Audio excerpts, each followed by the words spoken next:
Hi viewers, education and training BD channel আপনাদের স্বাগত।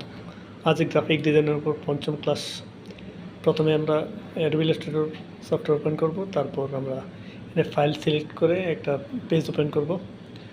এই ফাইলে গিয়ে নিউতে ক্লিক করলে আমরা নতুন পেজ পেয়ে যাব। নতুন পেজ পাওয়ার পর আমরা আজকের আমাদের টপিক হচ্ছে ছবি বাছাই করা, ছবি খুঁজে বের করা। ছবি খুঁজে বের করব। তারপর এই যে প্রথমে আমরা ফাইলে যাব, ফাইল থেকে প্লেস থেকে এই ছবিটা আমরা সিলেক্ট করব। সিলেক্ট করে তারপর আমরা এখানে ওপেন প্লেসে ক্লিক করব। ক্লিক করলে ছবিটা আমাদের বের হবে। এটা আমরা একটু ছোট করে নেব। এখন এটাতে আমরা করব যে কালার দিব। কালার জন্য আবার ফাইলে যেতে হবে। ফাইলে না, আবার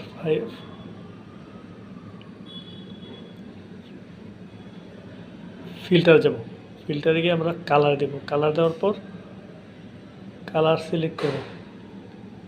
কালার সিলেক্ট করে এই যে কালার সিলেক্ট করে অ্যাডজাস্ট কালার দেব। অ্যাডজাস্ট কালার ক্লিক করার পর এখানে তিনটা রং আছে। এই তিনটা রং কম বেশি করা যায় অ্যাডজাস্ট করে। Red, green, blue colour adjust করে আমরা ওকে করব।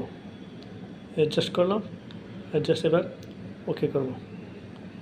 ওকে করার পর ওকে অ্যাডজাস্ট ঠিক হয়ে এটা কাজ শেষ হয়ে গেলো। এভাবে আমাদের প্র্যাকটিস করতে হবে একাধিকবার।